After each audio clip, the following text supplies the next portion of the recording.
Very good morning जी। तो lecture हमारा आज का ब्रिक्स, ठीक। और ब्रिक्स के साथ आज हम दूसरा टॉपिक जो है वो कवर करेंगे, प्रोविजंस, जो इंडियन कॉन्स्टिट्यूशनल प्रोविजंस हैं related to vice president of India.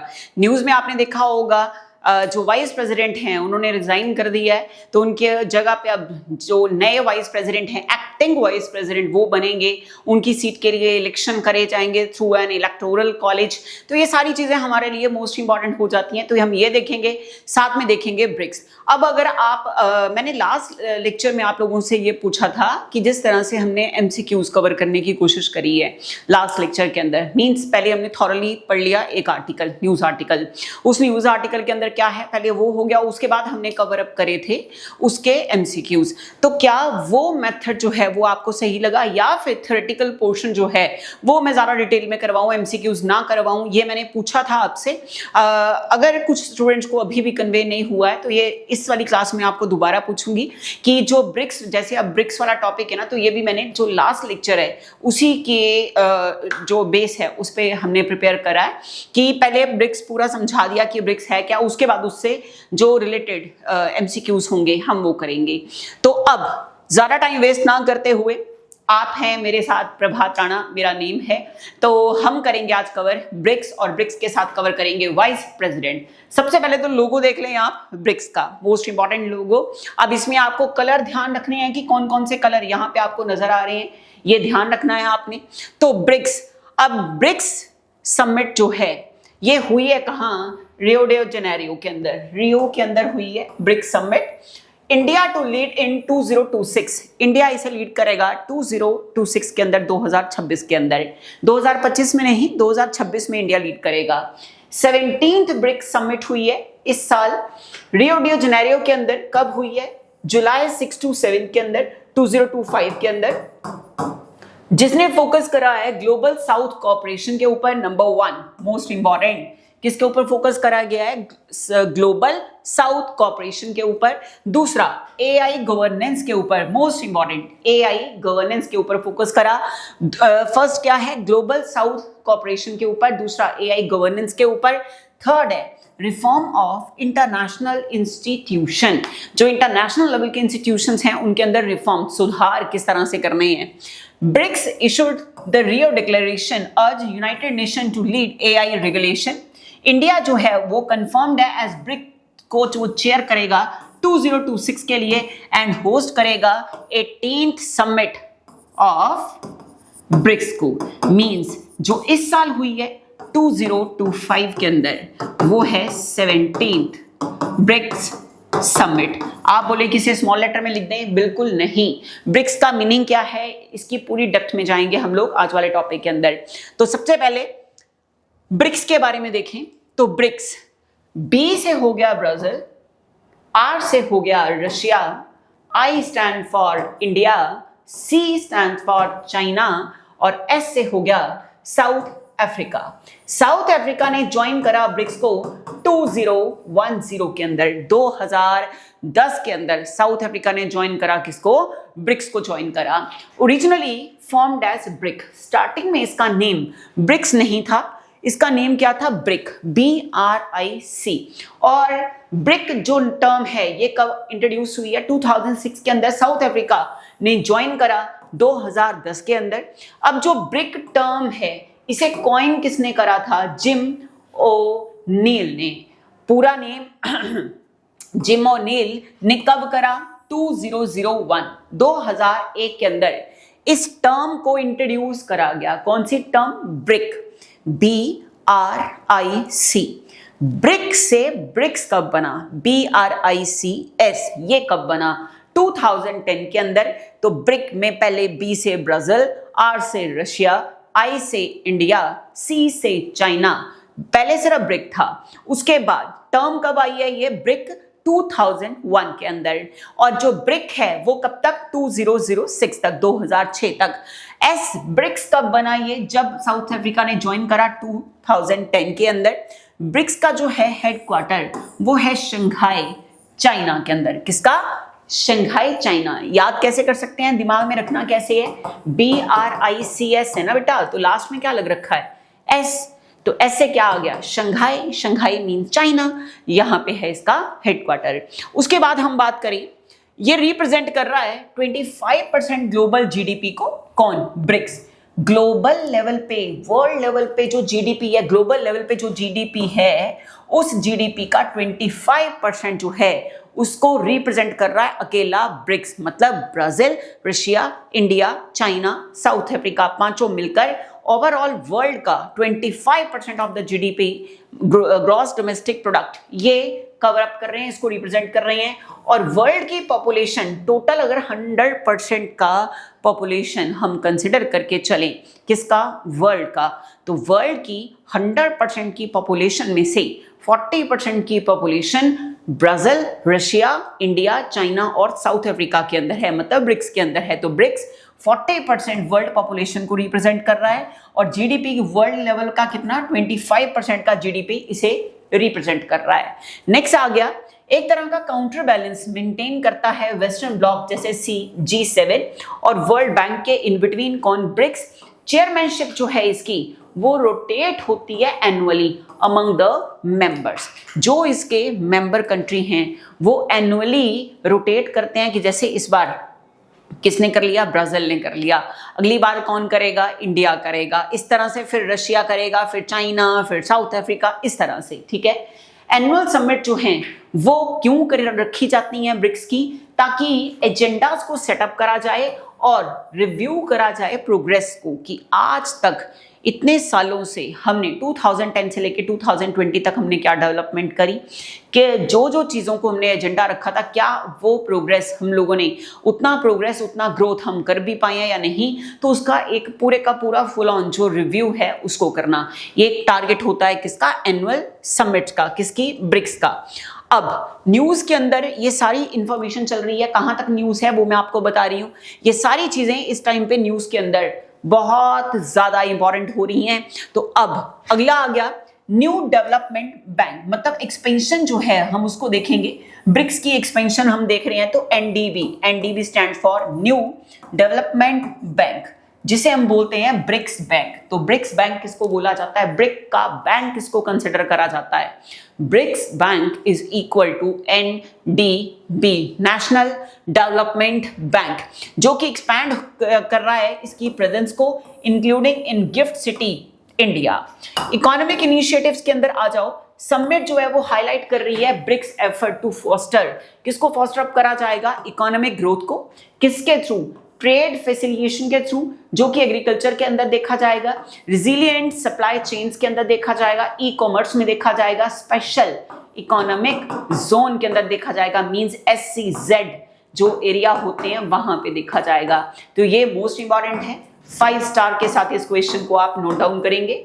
Next आया, प्रायोरिटाइज किया गया स्मॉल एंड मीडियम इंडस्ट्रीज को, किसके अंदर, जो ब्रिक्स की एनुअल समिट है उसके अंदर। ये जो 2025 की बात हो रही है, इसमें एनडीबी के एक्सपेंशन की बात हुई है, ई कॉमर्स की बात हुई है, और साथ साथ में ई कॉमर्स के साथ साथ रिजिलिएंट सप्लाई चेन्स की बात हुई है, स्पेशल इकोनॉमिक जोन्स की बात हुई है। तो ये आपसे पूछा भी जाता है, 4 ऑप्शन देंगे वो, इन 4 ऑप्शन में से आपको बताना होगा कि हाँ जी बताइए कि इस बार किस किस चीज के ऊपर फोकस करा गया है या फिर नहीं। तो इसको ध्यान से पढ़ना है आपने। उसके बाद समिट जो है वो एम्फेसाइज कर रही है the need to prioritise small and medium scale industries. तो small and medium scale industries, small and medium scale industries, इसको समिट के अंदर इसके ऊपर भी एम्फेसाइज करा गया है, इसकी नीड समझी गई है ज्यादा। BRICS startup forum initiated by India was highlighted as a significant contribution to the BRICS economic agenda। आप बोलें कि ये 2 लाइंस क्या हैं, ये सिर्फ और सिर्फ आपने गो थ्रू होना है इनसे, बाकी जो इंपॉर्टेंट क्वेश्चन बन रहे हैं वो ऑलरेडी हम डिस्कस कर चुके हैं। ग्रीन इनिशिएटिव क्या लिया गया है बाय ब्रिक्स, समिट के अंदर डिस्कस करा गया है इंडिया ग्रीन इनिशिएटिव्स को, नंबर 1, जिसमें इंक्लूड करा जा रहा है इंटरनेशनल सोलर अलायंस को, coalition for disaster resilient infrastructure को, और 3rd मिशन लाइफ को। इन सब को क्या किया गया है, हाईलाइट करा गया है ग्रीन इनिशिएटिव्स के अंदर। किसके ग्रीन इनिशिएटिव्स के अंदर, जिसकी हम बात कर रहे हैं, मतलब ब्रिक्स के ग्रीन इनिशिएटिव के अंदर इसकी बात करी गई है। नेक्स्ट आया हमारा एआई गवर्नेंस को लेकर समिट ने, इस समिट के अंदर एड्रेस करा गया है आर्टिफिशियल इंटेलिजेंसी को।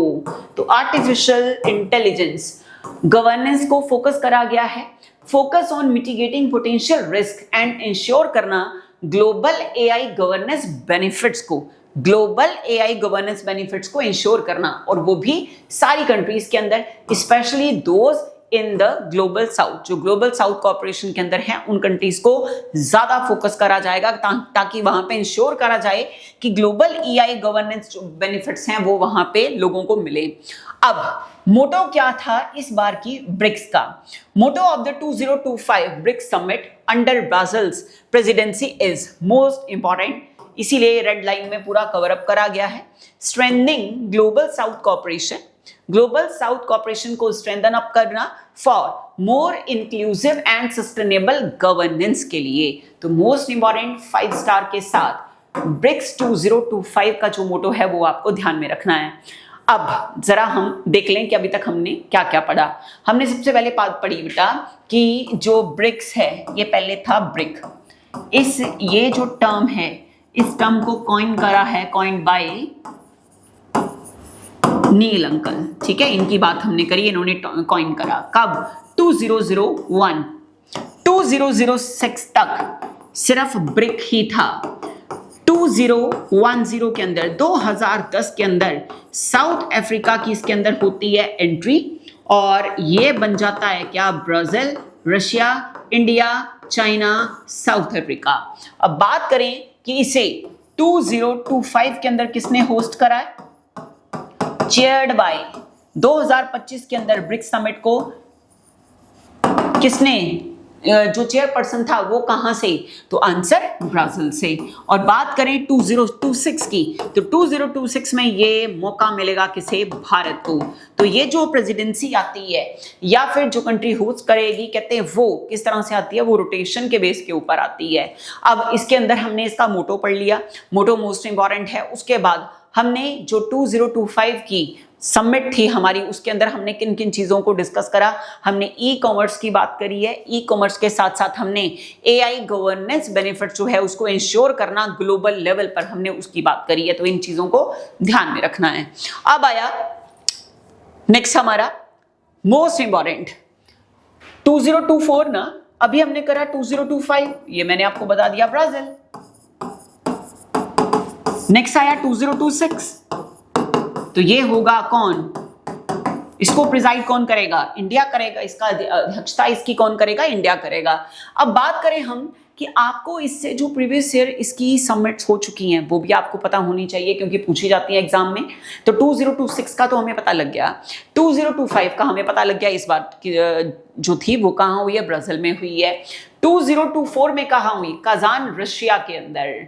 और इसे किसने, जो इसके प्रिजाइडिंग ऑफिसर हुए वो कौन हुए? Vladimir Putin. उसके बाद 2023 के अंदर, 2023 के अंदर साउथ अफ्रीका, साइरिल रामाफोसा। उसके बाद 2022 के अंदर किसने चेयर अप करा था इसको? चेयर्ड बाय चाइना, और ये पता ही आपको, जी जिनपिंग। उसके बाद 2021 इंडिया ने करा था, नरेंद्र मोदी। तो कहने का मतलब हमारी टर्न पहले थी 2021 के अंदर, उसके बाद आ रही है 2026 के अंदर। तो मैंने वही तो बोला, रोटेट करके ढूंढा जाता है कि भाई इस बार इसको प्रिसाइड कौन करेगा। तो हमारी टर्न इससे पहले कब आई थी? 2021 के अंदर, उसके बाद कब आई है? 2026 के अंदर। तो अब सीधा 2021, 22, 23, 24, 25, 26 सबको पता चल चुका है। 2021, 1 का मतलब आई है ना, आई मतलब 1 है ना, देखो देखने से बन गया आई मतलब 1, तो आई से हो गया इंडिया, ठीक है, आई मतलब इंडिया 2021 के अंदर 1। उसके बाद आ गया 2022 के अंदर क्या आया? अब इंडिया लास्ट में किससे छोड़ा है आपने? ए से ना, तो ए के बाद अगर मैं लिख दूंगी सी, तो सी से क्या बन जाएगा? चाइना बन जाएगा। अब चाइना के बाद इसी सी को आप हाफ सी उल्टा करके लिख दें तो ऐसे क्या बन गया? South Africa. 21 के अंदर इंडिया ने प्रिजाइड करा, 22 के अंदर लास्ट में क्या ये बन रहा है? इंडिया, ए से लिखा गया ना, तो लास्ट में क्या आ गया? सी। ए के बाद बी आता है, बी से कुछ नहीं है, सी से क्या आ गया, चाइना। उसके बाद सी के बाद आपने इसको उल्टा सी कर दिया तो ये क्या बन गया, एस बन गया। तो इट मीन 2023 के अंदर साउथ अफ्रीका। उसके बाद 2024, अब ये 24 है ना लिखा हुआ, 2024 मतलब 2024 मतलब 2024। अब 2024 के अंदर आपने कैसे याद रखना है, 4 खाने आपने रस पता है ना, जिसे हम होते हैं ना सुबह उठ के पेरेंट्स हमारे चाय बिस्किट रस खाते हैं, तो 4 कितने खाने हमें सुबह उठ के, रस 4 खाने हैं। तो हो गया 2021, रिवाइज कर लेते हैं दोबारा, 2022, 23, 24, हो गया 25 और ये हो गया 26। 2021 नंबर 1 पे हम किसको कंसिडर करते हैं, आई को। नंबर 1 पे अपना इंडिया, आई पे ए पे छोड़ दिया, ए के बाद बी आता है, बी से अभी कुछ ना आएगा तो यहां पे हम क्या करेंगे, सी। तो सी से क्या आ गया, चाइना। 2022 में किसने प्रिजाइड करा, चाइना ने। सी को आप, अब ये सी लिखा हुआ है, इस सी को आप उल्टा सी लगा दें, एस, तो ये क्या बन गया, साउथ अफ्रीका, है ना। 2024, तो 24 के अंदर इसको किसने प्रिजाइड करा, तो आपने कैसे दिमाग में रखना है, सुबह उठ के आपने 4 क्या खाने हैं, रस खाने हैं, तो आर से बन गया रशिया, आर से क्या बन गया, रशिया।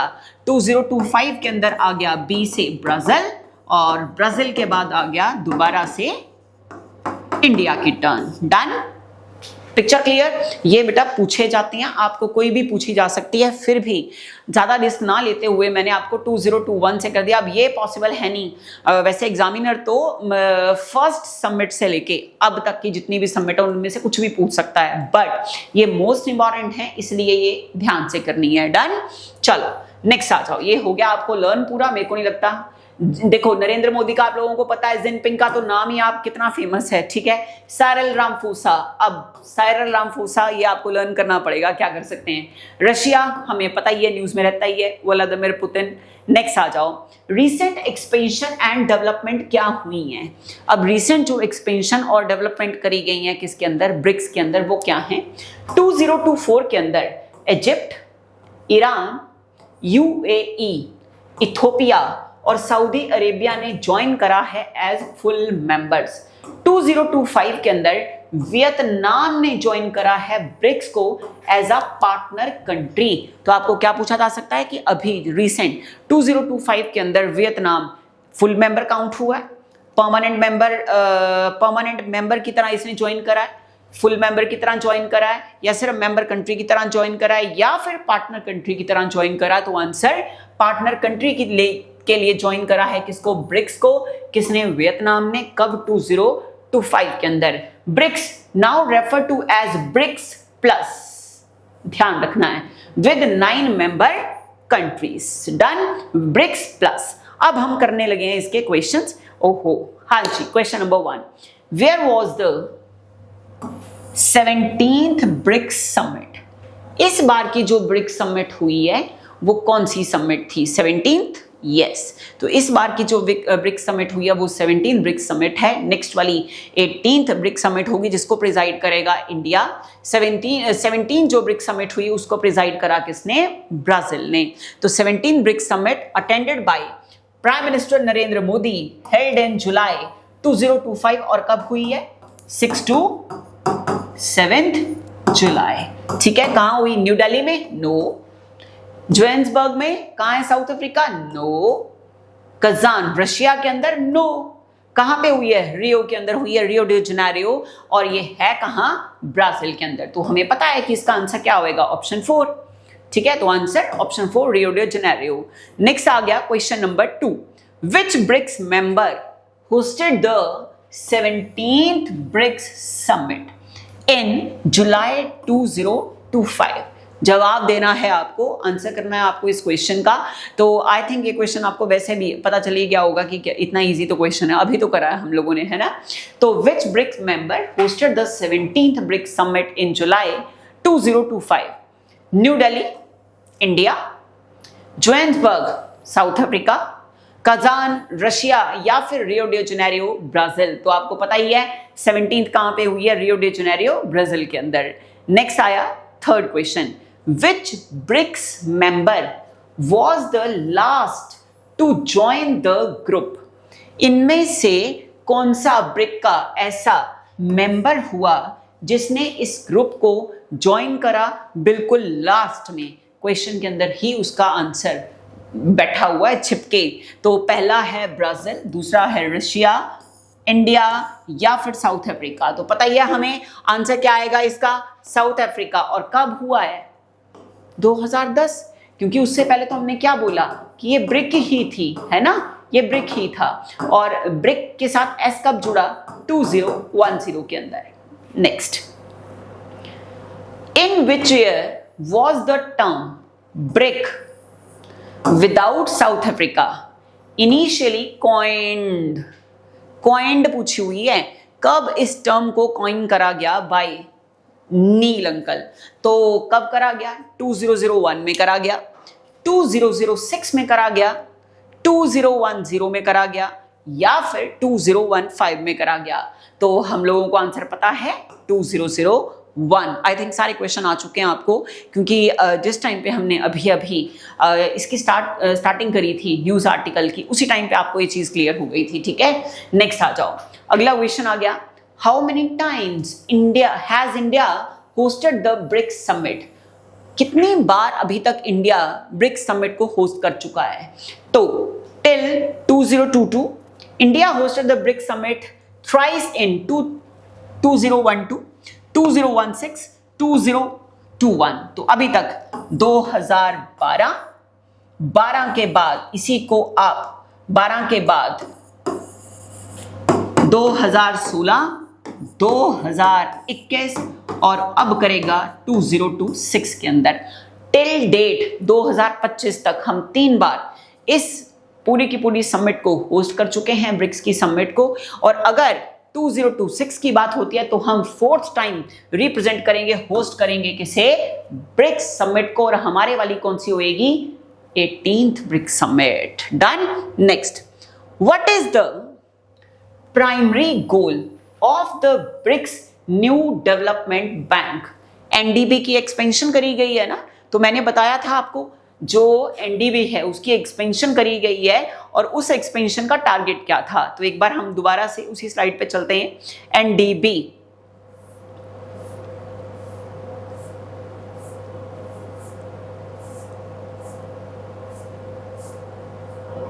हाँ जी, देखो NDB national development bank expansion, जिसे हम ब्रिक्स का बैंक बोलते हैं, ये एक्सपैंड हो रहा है, अपनी प्रेजेंस को एक्सपैंड कर रहा है, including in GIFT city India. और इकोनॉमिक जो इनिशिएटिव इसके अंदर लिए गए हैं वो ये लिए गए हैं, सारा हमने अभी अभी पढ़ा।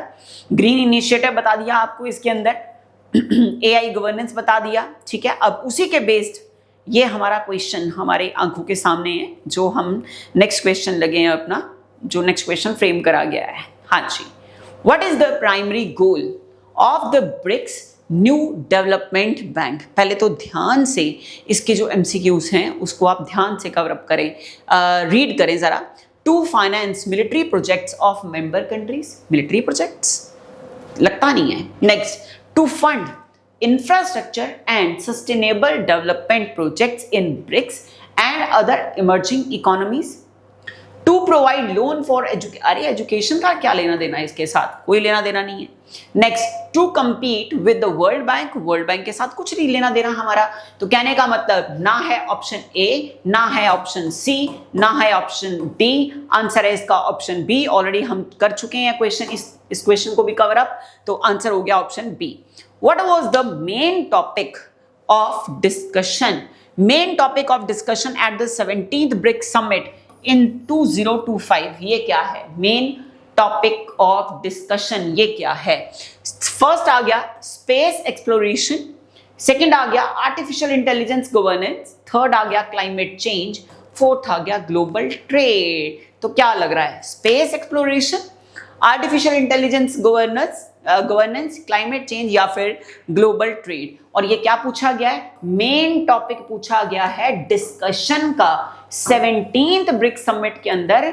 जिस मेन टॉपिक के ऊपर जबरदस्त डिस्कशन करी गई है वो टॉपिक कौन सा है? तो आंसर ऑप्शन बी मींस आज की दुनिया एआई के ऊपर चल रही है, तो आर्टिफिशियल इंटेलिजेंसी के ऊपर बात करी गई है, ये मेन मुद्दा था 17th ब्रिक्स समिट का मेन टॉपिक, ठीक है, ध्यान रखना है। नेक्स्ट आ जाओ, which country will be the chair of BRICS इन 2026? 2025 में तो कर लिया जिसने करना था, ब्राजील ने कर लिया, जो कि 17th ब्रिक्स समिट थी। अब क्वेश्चन ये रेज हो रहा है कि जो आपकी नेक्स्ट ब्रिक्स समिट है उसे कौन चेयर करेगा? साउथ अफ्रीका, इंडिया, चाइना या फिर ब्राजील? आई थिंक आपको आंसर पता ही है, मेरे को पता ही है सबका आंसर। ऑप्शन कौन सा आंसर है? ऑप्शन बी आंसर है, बिल्कुल राइट आंसर है। Next, according to a BRICS leaders statement on the global governance of AI, which international organization, कौन सा ऐसा इंटरनेशनल ऑर्गेनाइजेशन है जो कि considered central to global AI governance को कंसिडर कर रहा है? तो वर्ल्ड ट्रेड ऑर्गेनाइजेशन WTO, जिसका कोई लेना देना नहीं है दूर दूर तक, यूनाइटेड नेशंस, ओके, IMF तो भाई फंड की बात करता है, यहाँ पे तो कोई फंड की बात ही नहीं हो रही है। वर्ल्ड इकोनॉमिक फोरम, ना जी बिल्कुल नहीं। तो आंसर क्या है हमारा? यूनाइटेड नेशन, वो ऐसा पर्टिकुलर है क्या? इंटरनेशनल ऑर्गेनाइजेशन पूछी हुई है ना, तो इंटरनेशनल ऑर्गेनाइजेशन वो क्या है हमारा? यूनाइटेड नेशन, जो कि कंसिडर कर रहा है central to global AI governance system को एम्फेसाइज कर रहा है। What is the one of the key recommendation for BRICS countries to thrive in the evolving AI landscape? Most important question और टफेस्ट क्वेश्चन है ये इस पूरे टॉपिक का। ये फोकस करेगा इंडिविजुअल नेशनल एआई स्ट्रेटजीज के ऊपर रादर देन कोलैबोरेशन पे।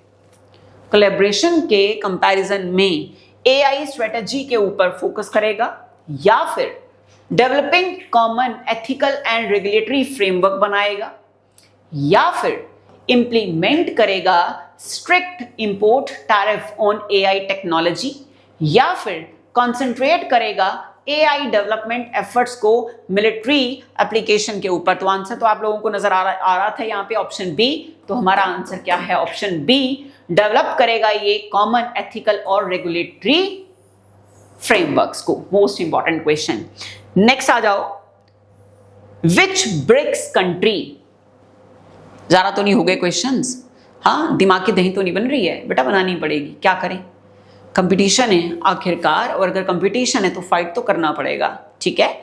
अच्छा, अब मेरे को उम्मीद तो है वैसे कि जितने स्टूडेंट्स होंगे वो स्टूडेंट्स जितना हम लोगों ने अभी तक करंट अफेयर्स पढ़ा है फोकस कर रहे होंगे उसके ऊपर, हाँ कर रहे हैं ना। अगर आप ये सोचें कि हर वीक एक क्लास लगा के आपने नेक्स्ट पे आप चलते जा रहे हैं, पुराना जो चीज़ें हैं, पुराने जो क्वेश्चंस हैं, जो करंट अफेयर्स हैं, उसको आप रिवाइज नहीं कर रहे हो और आपका एग्ज़ाम क्लियर हो जाएगा, तो बिल्कुल गलत सोच है आपकी।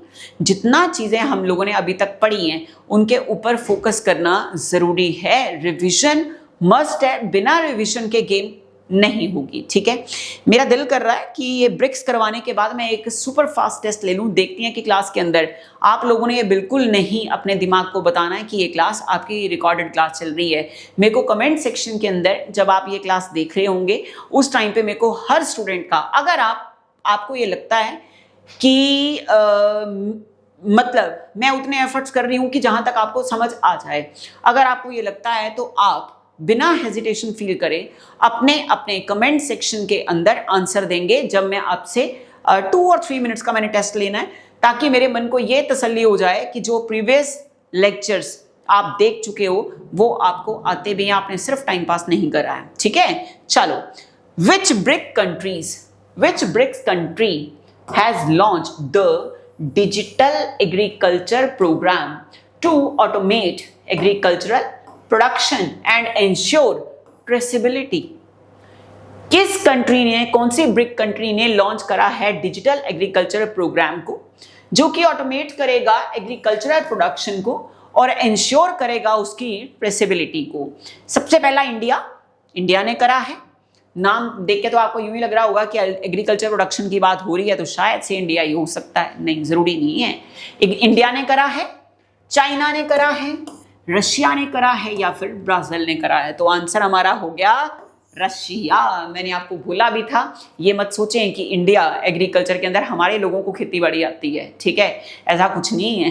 तो आंसर रशिया। अब आपको पता ही है कि रशिया टेक्नोलॉजी के अंदर ज़बरदस्त है। ये बात हमारी, जब मैंने आपको टॉपिक कराया था ना बेटा इमरजेंसी वाले टॉपिक के अंदर हमने डिटेल में ये बात पढ़ी थी, ठीक है। चलो नेक्स्ट आ जाओ। नेक्स्ट आया, which of the following is not explicitly mentioned as an area where BRICS countries are applying AI for sustainable development? पहला, क्या वो हेल्थ केयर सेक्टर होगा, क्या वो एजुकेशन सेक्टर होगा, स्पेस एक्सप्लोरेशन होगा, या फिर एग्रीकल्चर होगा? क्वेश्चन को एक बार ध्यान से रीड करें। इनमें से कौन सा, which of the following is not लिखा हुआ है, समझ गए?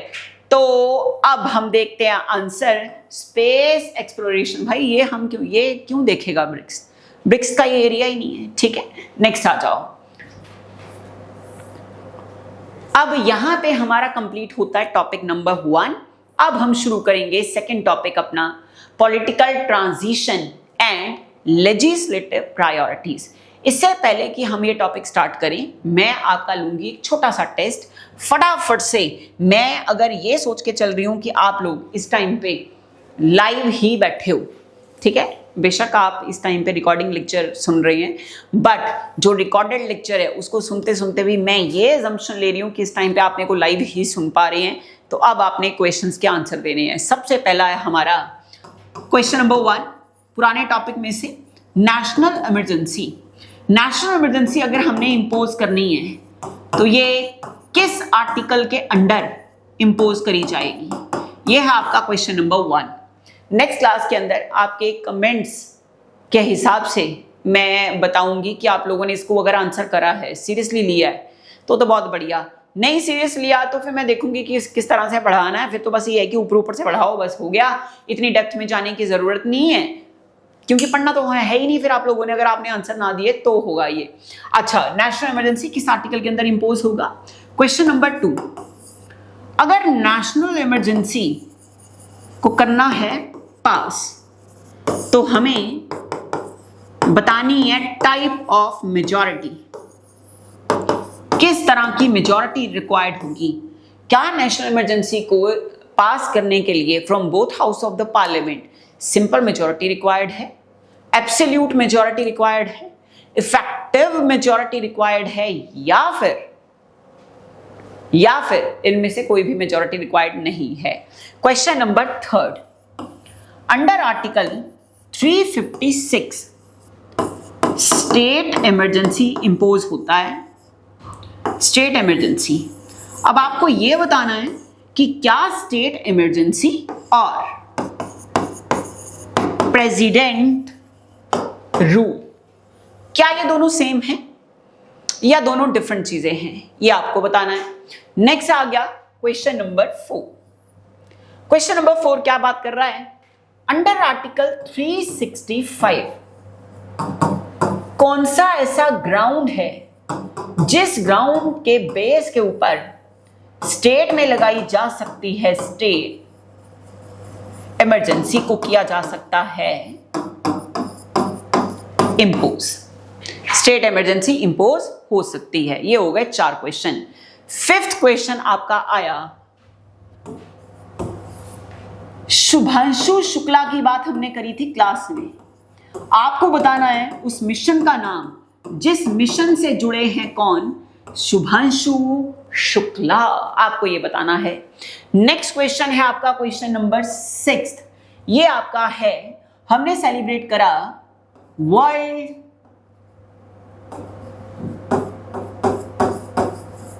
योगा डे या फिर इंटरनेशनल योगा डे। इन दोनों में से हमने क्या सेलिब्रेट हम करते हैं?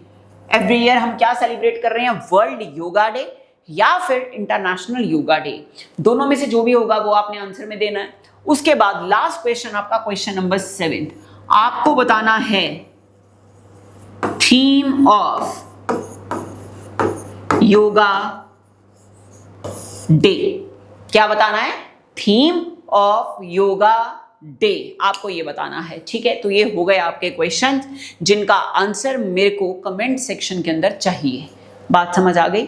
अच्छा, कुछ स्टूडेंट्स को नोट्स की प्रॉब्लम आ गई थी, क्योंकि मैंने कुछ स्टूडेंट्स के ना अपना कमेंट सेक्शन के अंदर कमेंट्स देखे थे। क्या आपकी नोट्स की प्रॉब्लम जो है वो सॉर्ट आउट हो गई बेटा? क्योंकि कुछ स्टूडेंट्स ने बोला हुआ था कि नोट्स कहाँ पे मिलेंगे। तो आई थिंक जो भी बैकएंड स्टाफ है हमारा, तो बैकएंड स्टाफ से आपको जो मैसेज है वो कन्वे कर दिया गया होगा। तो क्या किसी को नोट्स से रिलेटेड कोई प्रॉब्लम तो नहीं आ रही है अभी? ठीक है, ये भी बताना है। नेक्स्ट आ जाओ। नेक्स्ट आ गया हमारा second news article, most important news article, political transition and legislative priorities. Vice president जो हैं जगदीप धनखड़, उन्होंने रिजाइन कर दिया है जुलाई 21 को। कुछ हेल्थ रीजन बताए गए हैं, उसकी वजह से कहते हैं उन्होंने रेजिग्नेशन दिया। डेप्यूटी चेयरपर्सन जो हैं Harivansh Singh will act as Rajya Sabha chairperson. तो ये एक्टिंग वाइस प्रेसिडेंट बनके या एक्टिंग चेयरपर्सन बनके संभालेंगे किसको? राज्यसभा को प्रिजाइड करेंगे। कौन? Harivansh Singh. Monsoon session of parliament next है। Monsoon session of parliament begin on 21 July. Monsoon session parliament का स्टार्ट हुआ कब? 21 ऑफ जुलाई को, with discussions plan on tax reform के ऊपर, डिफेंस के ऊपर, यूके यूएस ट्रेड एग्रीमेंट्स के ऊपर, एयर क्रैश इन्वेस्टिगेशन के ऊपर। तो कौन सा सेशन? Monsoon session. अब आपको देखने को तो सिर्फ लग रहा होगा कि तीन ही बातें हैं, बट तीन बातें नहीं है बेटा, बिल्कुल डेप्थ तक हमें जाना पड़ेगा, डेप्थ तक जाना पड़ेगा। सिर्फ बात इतनी है मॉनसून सेशन, यहीं से आपके नंबर ऑफ क्वेश्चन जो हैं वो पुट हो सकते हैं। ठीक है, तो हम अब दोनों को साथ साथ में कवर अप करते हैं। पहले हम करेंगे वाइस प्रेसिडेंट को कवर अप, उसके बाद हम देखेंगे किसको? मॉनसून सेशन ऑफ पार्लियामेंट की बात करेंगे। चलो, अब जो न्यूज आर्टिकल के अंदर दे रखा है, वो न्यूज आर्टिकल के अंदर हाईलाइट करा हुआ वाइस प्रेसिडेंट धनखड़ ने रिजाइन करा है। ऑपोजिशन ने बोला है कि देयर आर डीपर रीजन हो सकते हैं देन हेल्थ के। In the case of death, removal और resignation of the vice president, अगर वाइस प्रेसिडेंट की डेथ हो जाती है या उनको उनकी सीट से हटा दिया जाता है या वो खुद से रेजिग्नेशन कर देते हैं, तो constitution does not provide any method of succession. तो कॉन्स्टिट्यूशन उनके उत्तराधिकारी का, मतलब कि उनके बाद उत्तराधिकारी कौन होगा, कॉन्स्टिट्यूशन इसके लिए कोई भी मेथड प्रोवाइड नहीं कर रहा है apart from a fresh election. अब मतलब एक फ्रेश इलेक्शन के अलावा, only that in such an event the deputy chairman can function as the chairman of the Rajya Sabha. तो इस टाइम पे चेयरमैन ऑफ राज्यसभा जो हैं वो तो कौन थे? जगदीप धनखड़, जिन्होंने रेजिग्नेशन दे दिया। तो डिप्टी चेयरमैन ऑफ राज्यसभा जो हैं वो कौन है? हरिवंश सिंह। अब वो एक्ट करेंगे एज एन एक्टिंग चेयरमैन बनके, एक्टिंग चेयरमैन ऑफ राज्यसभा बनकर। ठीक है, नेक्स्ट आ जाओ। रेजिग्नेशन के साथ, वाइस प्रेसिडेंट के रेजिग्नेशन के साथ, जो कि जगदीप धनखड़ है, election commission of India have to announce polls to fill the position with immediate effect as the constitutional post can't be left vacant. Vice President is elected by an electoral college. Vice president जो हैं उनको elect करा जाता है through an electoral college, जिसके अंदर members होते हैं लोकसभा के और राज्यसभा के। तो ये तो बेटा सारा का सारा हो गया न्यूज आर्टिकल। जो इलेक्टोरल कॉलेज है उसके अंदर इलेक्टेड और नॉमिनेटेड मेंबर्स होते हैं। Member of the electoral college vote कर सकते हैं अकॉर्डिंग टू देयर चॉइस, और किसी भी तरह से उनको किसी पार्टी के विप इशू करने से बाउंड नहीं करा जा सकता कि आप इस मेंबर को वोट नहीं देंगे या इस मेंबर को ही वोट देनी है या इसको नहीं देनी है। तो वो मतलब टोटली उन लोगों की क्या चलती है, डिस्क्रिशनरी पार्ट चलती है अपना वोट के अंदर। ये हो गया हमारा कंप्लीट न्यूज आर्टिकल। अब हम बात करते हैं यहां से पूरे का पूरा बटर निकालने की। बटर मीन्स जो यहाँ का मक्खन है, मीन्स क्वेश्चंस हैं। क्वेश्चंस किस तरह से डिराइव होंगे अब हम वो देखते हैं। तो सबसे पहला, Who elects the Vice President of India? Vice President को इलेक्ट कौन करता है? Only elected members of both House of the Parliament. क्या सिर्फ दोनों हाउस के मतलब लोकसभा और राज्यसभा के इलेक्टेड मेंबर्स ही पार्टिसिपेट करते हैं, या फिर बोथ हाउस ऑफ पार्लियामेंट के मेंबर्स जिसमें इलेक्टेड मेंबर भी हों और नॉमिनेटेड मेंबर भी हों, या फिर वो वोट करते हैं, या फिर elected members of both parliament and state legislature, या फिर लोकसभा के, राज्यसभा के इलेक्टेड मेंबर, इसके साथ साथ स्टेट की लेजिस्लेटिव असेंबलीज के मेंबर, क्या ये मिलकर इलेक्ट करते हैं, या फिर सारे के सारे सिटीजन जो हैं इंडिया के वो इलेक्ट करते हैं किसको, वाइस प्रेसिडेंट को। तो कहने का मतलब देने वाले ने तो रिजाइन दे दिया, तो अब इसकी जगह जो फ्रेश इलेक्शन होगा उसमें नए वाइस प्रेसिडेंट किस तरीके से आएंगे। अब हमारा क्वेश्चन उसी कंटेक्स्ट में है, तो आंसर मेंबर्स होंगे बोथ हाउस के, और वो भी किसके, पार्लियामेंट के, जिसमें नॉमिनेटेड मेंबर्स भी होंगे। तो कहने का मतलब सिर्फ और सिर्फ लोक सभा और दूसरा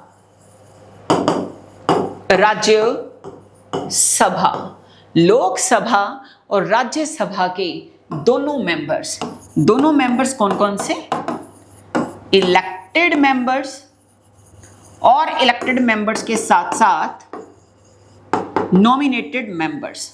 तो कहने का मतलब हम यूं कह सकते हैं कि ऑल द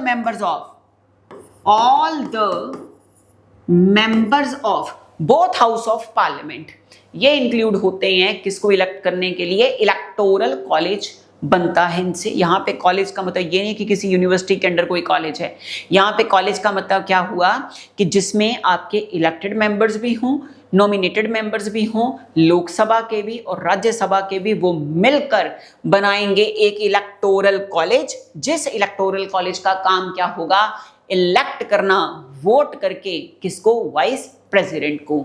नेक्स्ट आया term of office for the vice president क्या है। एक बार जो वाइस प्रेसिडेंट चुन लिए गए उनका टर्म ऑफ ऑफिस क्या है। तो पहला, क्या वो 6 इयर्स के लिए अपनी सीट पे मेंटेन रहेंगे, या वो 5 इयर्स के लिए मेंटेन रहेंगे अपनी सीट पे, या जब तक वो 65 ईयर की एज तक ना पहुंच गए, 65 ईयर ऑफ एज उन्होंने अटेन नहीं कर ली, या तब तक रहेंगे अपनी सीट पे, या सिर्फ और सिर्फ 2 साल के लिए रहेंगे। बेटा सबसे पहले तो ये बात याद रखनी है कि अगर हम कॉन्स्टिट्यूशनल प्रोविजन की बात करें तो वो तो दे रखा है यहाँ पे टाइम 5 इयर्स का, बट अगर वाइस प्रेसिडेंट को लगता है उससे पहले वो खुद से रिजाइन देना चाहते हैं तो वो रिजाइन दे सकते हैं, तो सीट जल्दी भी वेकेट हो सकती है। नेक्स्ट, अगर आपको ये पूछा गया बाय चांस अगर वाइस प्रेसिडेंट की डेथ हो जाती है तो भी सीट वेकेट हो जाएगी, या उनको रिमूव ही कर दिया जाता है तो भी सीट वेकेट हो जाएगी। तो जो न्यू वाइस प्रेसिडेंट आएंगे इलेक्ट होकर वो कितने टाइम के लिए उस सीट के ऊपर बरकरार रहेंगे, वो कितने टाइम के लिए आएंगे। फॉर एग्जाम्पल इसका आंसर तो हो गया आपका 5 इयर्स। अब मान लो एक पर्सनालिटी है जिनका नाम है रामेश, ये होकर आ गए elect through an electoral college. Electoral college ने इनको कर लिया इलेक्ट, जिस इलेक्टोरल कॉलेज के अंदर लोकसभा और राज्यसभा के थे मेंबर्स, और कैसे मेंबर्स, ऑल मेंबर्स का मतलब कि इसमें इलेक्टेड भी थे और इसमें नॉमिनेटेड मेंबर्स भी थे। तो अब बात आई कि रामेश को इलेक्ट कर लिया गया। अब मान लो धनखड़ साहब जो हैं उन्होंने 5 साल के टेन्योर में से सिर्फ 3 साल का टेन्योर काटा, पीछे कितने साल बच रहे हैं अभी भी टेन्योर के लिए, 2 साल ना। तो क्वेश्चन ये भी बन सकता है कि क्या भाई ये जो रामेश मतलब नए जो वाइस प्रेसिडेंट आएंगे क्या ये बचे हुए टाइम के लिए आएंगे, 2 साल के लिए आएंगे, या फुल टेन्योर के लिए आएंगे। ध्यान रखना है फुल टेन्योर के लिए आएंगे, बचे हुए टाइम के लिए नहीं आएंगे। डन। नेक्स्ट आ जाओ, who serves as the ex officio chairman of the Rajya Sabha. Direct question है, कौन होता है ex officio chairman of Rajya Sabha. First option, क्या वो प्रेसिडेंट ऑफ इंडिया हैं, क्या वो सीनियर मेंबर ऑफ राज्यसभा होंगे, या वो वाइस प्रेसिडेंट ऑफ इंडिया होंगे, या वो लीडर ऑफ ऑपोजिशन होंगे। तो answer vice president of India होते हैं, इन्हीं को हम बोलते हैं क्या, x officio chairman of Rajya Sabha. और तो और कई बार एग्जाम में ये भी क्वेश्चन पुट करा जाता है कि जो वाइस प्रेसिडेंट हैं उनका सैलरी किस नेम से आता है? तो वाइस प्रेसिडेंट की सैलरी कभी भी वाइस प्रेसिडेंट के नेम से चेक नहीं करता। उनकी जो सैलरी आती है वो आती है ex officio chairman of Rajya Sabha के नेम से, ना कि वाइस प्रेसिडेंट ऑफ इंडिया के नाम से। समझ गए? तो सैलरी किसकी आती है? हमेशा x officio chairman of Rajya Sabha. देखा जाए तो एक्स ऑफिशियो चेयरमैन और राज्यसभा को ही हम बोलते हैं वाइस प्रेसिडेंट ऑफ इंडिया, जिनको हम कंसिडर करते हैं सेकंड सिटीजन ऑफ इंडिया। क्या कंसिडर करते हैं? Second citizen of India. और अगर पूछा गया फर्स्ट सिटीजन ऑफ इंडिया, तो first citizen of India consider होंगे प्रेसिडेंट, और सेकंड सिटीजन ऑफ इंडिया किसको बोला जाता है? Vice president of India. और अगर पूछा गया first lady citizen of India, तो आंसर जो प्रेसिडेंट होंगे अगर वो मेल है तो उनकी wife first lady citizen of India consider होंगी। इस टाइम पे जगदीप धनखड़ सर अगर ना देते रेजिग्नेशन, तो वो second citizen of India consider हो रहे थे और उनकी wife second lady citizen of India consider हो रही थी। आई थिंक सारी बातें क्लियर हैं। ठीक, नेक्स्ट आ जाओ। नेक्स्ट आ गया, what is the minimum age requirement to be elected as vice president? Vice president बनने के लिए मिनिमम एज रिक्वायरमेंट क्या होगी? मिनिमम एज रिक्वायरमेंट, तो सबसे पहला, क्या वो 30 इयर्स होगी? क्या वो 35 इयर्स होगी? क्या वो 40 इयर्स होगी? क्या वो 45 इयर्स होगी? तो क्या पूछा गया है कि मिनिमम एज रिक्वायरमेंट जो है, क्या वो 30 इयर्स होगा, 35 ईयर होगा, 40 होगा या फिर 45 ईयर होगा? तो ध्यान रखना है, चाहे बनना हो हमने प्रेसिडेंट, चाहे बनना हो वाइस प्रेसिडेंट, इसके लिए जो एज क्राइटेरिया है वो है 35 प्लस एज हो, 35 साल की एज कंप्लीट कर चुका हो वो पर्सनालिटी जो प्रेसिडेंट या फिर वाइस प्रेसिडेंट के कंटेक्स्ट के लिए आ रहा है। तो answer option B 35 year. Next आ जाओ, what is the maximum period for which the vice president can act as president in case of a vacancy? For example, अगर ये रेजिग्नेशन वाइस प्रेसिडेंट का ना होता, मतलब ये जो इस टाइम पे रेजिग्नेशन दिया गया है ये जगदीप धनखड़ सर का ना होकर हमारी प्रेसिडेंट ऑफ इंडिया का होता, तो फिर क्या होता?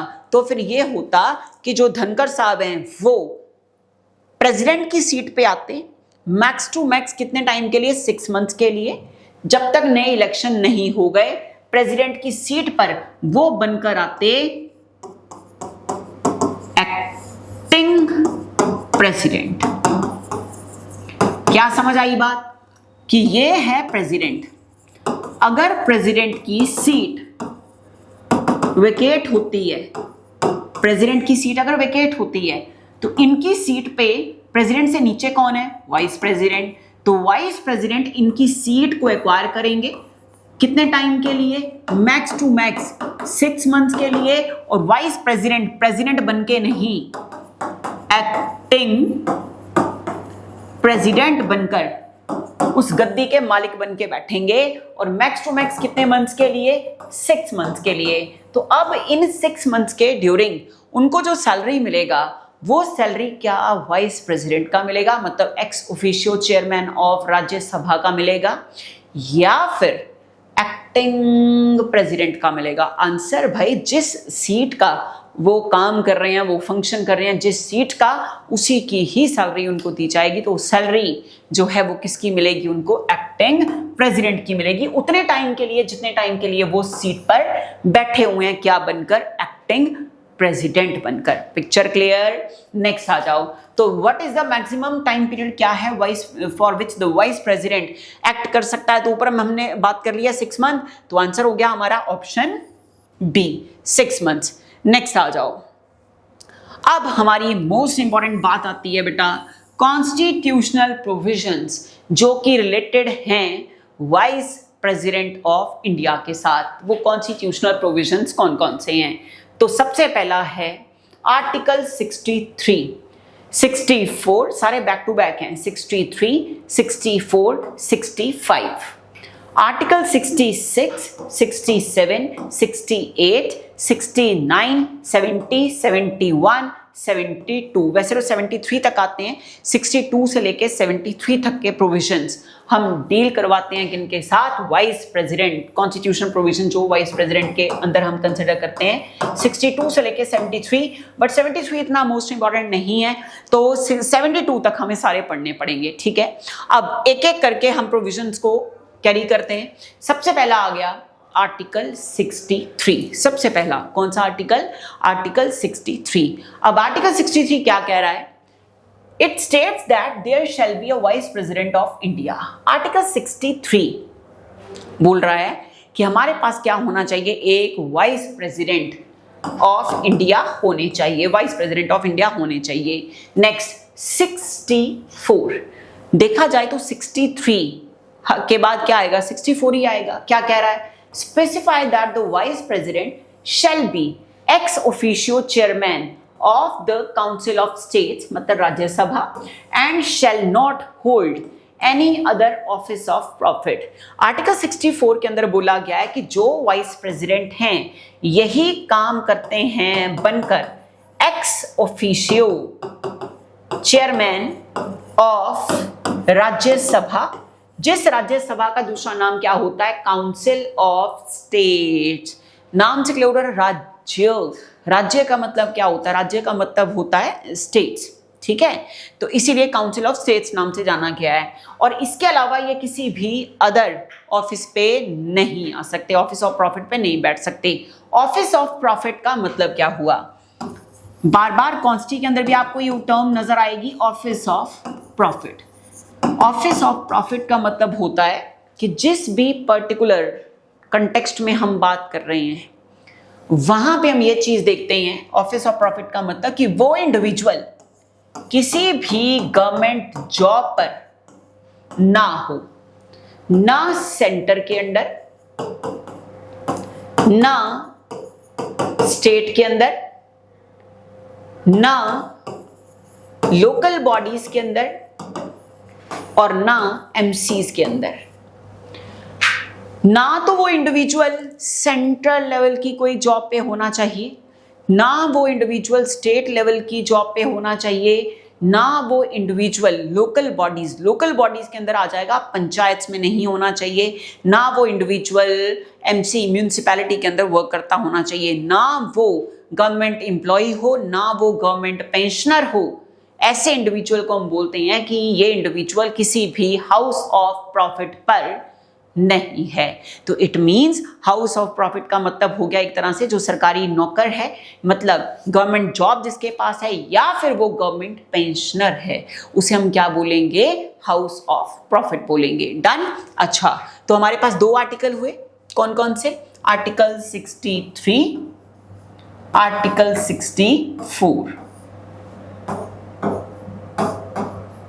ठीक है जी। 3 वीआईपी बंदे आए, 3 वीआईपी बंदे आए। इन्होंने बोला कि हम वीआईपी लोग हैं। कितने लोग आए? 3 वीआईपी लोग आए, और 3 वीआईपी लोग आके कहते कि हम अपनी एक्स को मिलने आए हैं। आए कितने मेंबर? 3, और 3 मेंबर अपनी कितनी एक्स को मिलने आए हैं? 4 को मिलने आए हैं। तो कहने का मतलब आगे तो 6 ही लगना है। पता ही है हमें, जो प्रेसिडेंट है उनके आर्टिकल भी कहां से शुरू हो जाते हैं? 52 से शुरू हो जाते हैं, ठीक है। इनका तो हमने आर्टिकल ही 63 से लेके 73 तक करे हैं, तो इट मीन स्टार्टिंग में तो 66 ही आएगा ना, मतलब 60 में 6 ही आएगा, है ना। तो 63, 3 वीआईपी बंदे आए अपनी 4 एक्स को मिलने। इसका मतलब क्या हुआ? 3 वीआईपी। तो ये हो गया 3 वीआईपी अपनी 4 एक्स को मिलने। इट मीन्स 63, 3 वीआईपी का मतलब क्या है? वाइस प्रेसिडेंट 4 एक्स को मिलने मतलब x officio chairman of Rajya Sabha होता है कौन? Vice president. और ये वाइस प्रेसिडेंट किसी भी हाउस ऑफ प्रॉफिट पे नहीं होना चाहिए। हो गया। नेक्स्ट आ गया आर्टिकल 65। अब 65 3 वीआईपी लड़के आए अपनी 4 एक्स को मिलने और आके यूं एक्टिंग कर रहे हैं कि जैसे उनका अफेयर आज भी चल रहा हो, ऐसे एक्टिंग कर रहे हैं। समझ गए? अब 64 के बाद 65 ही आएगा। आके क्या कर रहे हैं? ऐसे एक्टिंग कर रहे हैं जैसे उनका अफेयर आज भी चल रहा हो। मतलब लगता ही नहीं है भाई वो एक्ट इस तरह से परफॉर्म कर रहे हैं, वो एक्टिंग ऐसी कर रहे हैं, उससे लग ही नहीं रहा कि ये इनकी एक्स हैं। ऐसा लग रहा है कि अभी की गर्लफ्रेंड है, करंट की गर्लफ्रेंड है। समझ गए? तो क्या बन गया? 65 deals with the vice president acting as president और discharging his function during presidential vacancy और एब्सेंस। इसका मतलब बेटा क्या हुआ? आर्टिकल 65 पावर दे रहा है वाइस प्रेसिडेंट को कि अगर प्रेसिडेंट की गद्दी खाली होती है, प्रेसिडेंट की सीट वेकेट होती है, तो आप उस सीट के ऊपर एक्टिंग प्रेसिडेंट बन के बैठ सकते हैं। उनकी सीट्स के फंक्शंस को आप डिस्चार्ज कर सकते हैं। तो अब मेरे साथ साथ आपने इसको रिवाइज करना है। हमें 3 आर्टिकल बहुत अच्छे तरीके से आ चुके हैं। ठीक है, अब इसको हम देखते हैं। आ जाओ फटाफट से रिवीजन करते हैं। Article 63, article 64, article 65। ठीक है, 3 वीआईपी लड़के आए अपनी 4 एक्स को मिलने और आके यूं एक्टिंग कर रहे हैं कि ये उनकी एक्स नहीं है, ये उनकी करंट गर्लफ्रेंड है। तो बी से वीआईपी से क्या हो गया? Vice president. आर्टिकल 63 कह रहा है कि इंडिया का एक होना चाहिए वाइस प्रेसिडेंट, जिसे हम बोलते हैं second citizen of India. Article 64 कह रहा है कि जो वाइस प्रेसिडेंट होते हैं ये काम करते हैं as an ex officio chairman of Rajya Sabha, और अगर इनको बनना पड़ जाए एक्टिंग प्रेसिडेंट, तो ये एक्टिंग प्रेसिडेंट बनकर प्रेसिडेंट की सीट अगर वेकेट होती है तो उनकी सीट पे बन के बैठ सकते हैं क्या? Acting president. कौन? Vice president of India. I think सारी पिक्चर क्लियर हो रही होगी। 63 आर्टिकल आपको आ गया, 64 आ गया, 65 आ गया। एक बार ध्यान को थोड़ा सा डाइवर्ट करूंगी आपके और जरा इस तरफ आएंगे। 2021, 2022, 2023, 2024, 2025, 2026। आई थिंक आपको पता चल चुका होगा कि मैं आपको कहां फंसाने जा रही हूं। ठीक है, या वहीं फंस रहे हैं जहां पे आप बिल्कुल सोच रहे हैं क्या? ब्रिक्स, है ना? तो 2021 इंडिया ने होस्ट करा 2021 में। पीछे ए लिखा हुआ है, ए का क्या बना दो? ए के बाद सी बना दो, ए सी से क्या आ गया? चाइना। अब इस सी को लिखकर एक उल्टा सी लिख लो तो क्या हो गया? साउथ अफ्रीका, है ना? उसके बाद 2024 4 क्या खाए थे? रस खाए थे।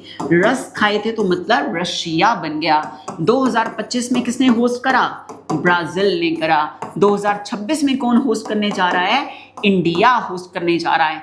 इस बार की जो समिट हुई वो हुई 17th। नेक्स्ट जो होगी वो होगी 18th। 17th समिट में सबसे ज्यादा फोकस करा गया EI गवर्नेंस के ऊपर। किसके ऊपर? EI गवर्नेंस के ऊपर। ब्रिक जो टर्म है, ये टर्म कब कॉइन करी गई थी? 2021। हाँ, 2001। और ब्रिक टर्म जो है इसका नाम ब्रिक्स कब बन गया? तो आंसर 2010 के अंदर। जो लास्ट हुआ एट वो हो गया साउथ अफ्रीका। और इसमें जो ज्वाइन करता है एज अ पार्टनर कंट्री, वो कंट्री जो पार्टनर कंट्री बन के ज्वाइन करता है ब्रिक्स को 2025 के अंदर उसका नाम वियतनाम। डन, यही तो करा। 2001 के अंदर हमने क्या बात करी है? कौन से अंकल थे? नील अंकल थे जिन्होंने इस टर्म को कॉइन करा। Picture clear? ये हमारा पुराना रिवाइज हो गया। अब पुराना रिवाइज करते करते अब दोबारा आओ इस पे वापस। Article 63, article 64, article 65। Done. Next आ जाओ। जी, article 66 covers the election of vice president. कहने का मतलब 66 के अंदर इस टाइम पे धनकर अंकल की सीट खाली हो चुकी है। धनकर अंकल की सीट को फिलहाल के लिए हरिवंश अंकल संभालेंगे एक्टिंग वाइस प्रेसिडेंट बनकर। ठीक है, तो एक्टिंग वाइस प्रेसिडेंट बनकर या फिर acting x officio chairman of Rajya Sabha बनकर वो संभालेंगे फिलहाल के लिए। अदरवाइज फ्रेश इलेक्शन कराए जाएंगे। तो सीधा याद रखना है इस टाइम पे धनकर अंकल की सीट के लिए जो होंगे इलेक्शंस, उन इलेक्शंस को किस आर्टिकल के अंदर कंडक्ट करवाया जाएगा? 66। कौन सा आर्टिकल? 66 के अंदर कंडक्ट करवाया जाएगा। Next article 67 outline the term of office for the vice president। क्या बोल रहा है? 67। अब क्या बता रहा है ये? 67 टर्म बता रहा है। कैसे लर्न करें? 67 है ना, 7 लिखा है, या फिर इसको ऐसे लिख लो आप 6 से 7 बजे के बीच में। अब देखो जो भी बंदा इलेक्ट होकर इस सीट पे आएगा वो सोचेगा आज तक मैं सुबह सुबह आराम से 6 से 7 बजे के बीच में उठ जाता था, बट अब तो मैं थोड़ा अर्ली उठा करूंगा क्योंकि अब तो मैं क्या बन गया हूं?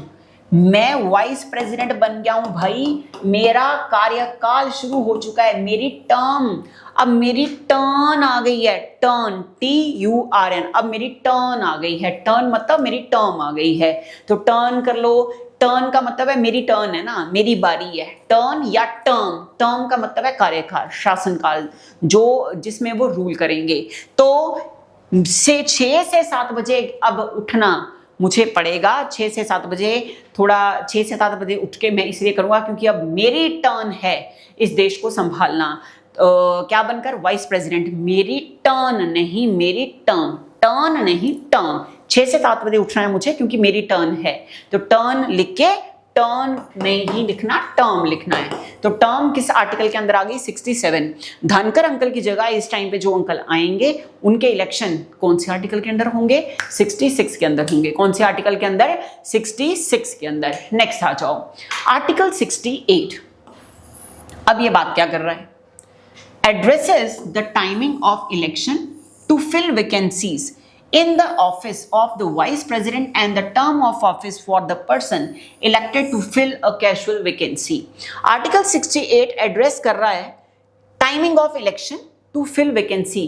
कितने टाइम के अंदर अंदर इस वैकेंसी को फिल करा जाएगा जो कि office of the vice president है and term of office for the person elected to fill a casual vacancy है। तो कहने का मतलब इसको आप सिर्फ एक बार गो थ्रू करना, इस आर्टिकल को ज़्यादा इंपॉर्टेंट नहीं। 66 के अंदर इलेक्शन होने हैं, 6 से 7 बजे उठना। अब मेरी टर्न है, टर्न मतलब टर्म है। 63 एक वाइस प्रेसिडेंट होगा। 64 क्या है? 4x को 3 VIP लड़के आए 4x को मिलने और एक्टिंग यूं कर रहे हैं कि जैसे अभी की गर्लफ्रेंड हो। तो 63 vice president, 64 x officio chairman of Rajya Sabha, 65 क्या है? 65 एक्टिंग कर रहे हैं तो मतलब एक्टिंग वाइस प्रेसिडेंट। 66 में हो गए इलेक्शन। 67 तो 6 से 7 उठना। अब मेरी टर्न है, टर्न नहीं टर्म है। टर्न से टर्म याद कर लेना है। 68 को एज इट इज जाने दो। नेक्स्ट आ गया 69 डील्स विद द ओथ और affirmation taken by the vice president. अब देखो एक आर्टिकल होता है बेटा 60, एक आर्टिकल है 60, ऐसे लिख लो, इसको भी 60 लिखो। पहले 0 लग रखा है ना, तो 0 से क्या मतलब होता है? इंग्लिश का ओ। 0 का मतलब क्या है? इंग्लिश का O। मैथ्स में 0, इंग्लिश में O। ठीक है, तो इसका मतलब क्या हो गया? ओथ। प्रेसिडेंट की ओथ का जो आर्टिकल है वो आर्टिकल है 60। ओथ ऑफ प्रेसिडेंट का जो आर्टिकल है वो आर्टिकल कौन सा है? Article 60, oath of president. और अगर मैं बात करूं, इधर भी आपने 60 लिखा है ना, इस 60 को आपने इस तरह से ऐसे इसको 9 बना दो। पहले तो आपने क्या लिखा था? 60 लिखा ना। 60 में क्या आ गया? O से ओथ ऑफ प्रेसिडेंट आ गया। अब इस 60 को आपने लिख के इसको ऐसे बना दिया तो 69 बन गया। 60 में आपने ओथ ऑफ प्रेसिडेंट की बात करी है, तो 69 में आप किसकी ओथ कर लें? ओथ ऑफ वाइस प्रेसिडेंट की बात कर लें, हो गया 69। नेक्स्ट आ जाओ, article 70 provides for the discharge of the president function in other contingency. सिर्फ गो थ्रू करो, आर्टिकल ज्यादा इंपॉर्टेंट नहीं। Article 71 address matters related to the election of the president and vice president, most important, और direct learn करना पड़ेगा। इसको learn करने का हमारे पास कोई भी तरीका नहीं है। आर्टिकल 7 क्या बात कर रहा है? ऐसे मैटर्स को एड्रेस करा जाएगा जो कि रिलेटेड हों इलेक्शन के साथ। किसके इलेक्शंस? प्रेसिडेंट और वाइस प्रेसिडेंट के इलेक्शन से रिलेटेड जो मैटर होगा ये उसको एड्रेस करेगा। Picture clear? नेक्स्ट आ जाओ, मोस्ट इंपॉर्टेंट आर्टिकल, सबसे डेप्थ में जाने वाला आर्टिकल, आर्टिकल 72 एम्पावर कर रहा है द प्रेसिडेंट टू ग्रांट, कि प्रेसिडेंट जो हैं वो ग्रांट करते हैं pardon and to suspend, remit, commute sentences in certain cases. तो कहने का मतलब डायरेक्ट क्वेश्चन है, आर्टिकल 72 के अंदर हमें देखने को मिलती हैं पार्डनिंग पावर्स। क्या देखने को मिलती हैं?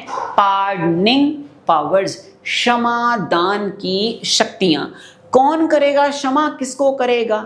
पार्डन किसको करा जाएगा? हम कहते हैं ना, कोई सामने वाली पर्सनालिटी है, उसने कुछ बोला, हमें सुना नहीं, तो हम कहते हैं मेक मी पार्डन, तो वो बंदा दोबारा रिपीट करता है। पार्डन मतलब क्षमा कर दो, है ना, माफ कर दो। तो पार्डनिंग पावर्स 72 आर्टिकल के अंदर क्या दे रखी हैं? पार्डनिंग पावर्स दे रखी हैं। इन शॉर्ट ये है। अब ये हैं हमारे पास पार्डनिंग पावर्स कौन कौन सी हैं? सबसे पहले हो गई पार्डन, सेकंड आ गया रिप्राइव, थर्ड आ गया रिस्पाइट, फोर्थ आ गया रिमिशन, फिफ्थ आ गया कम्यूटेशन। अब जरा हमें ये पढ़ने पड़ेंगे, इसको हमें ध्यान से देखना पड़ेगा। बस मेरे को जरा इरेजर चाहिए।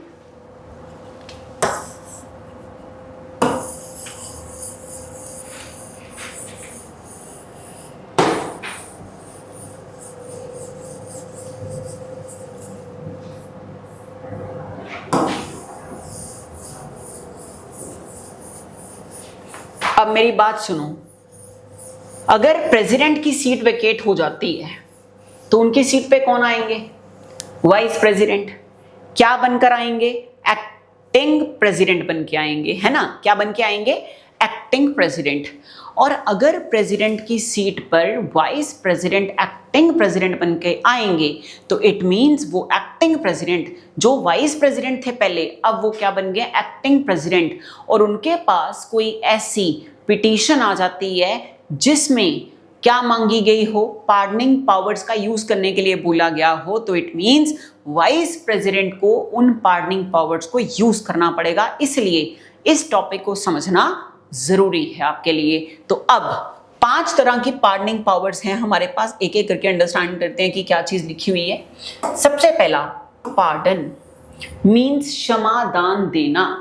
पार्डन का मतलब है completely absolves the offender of the crime and its consequences.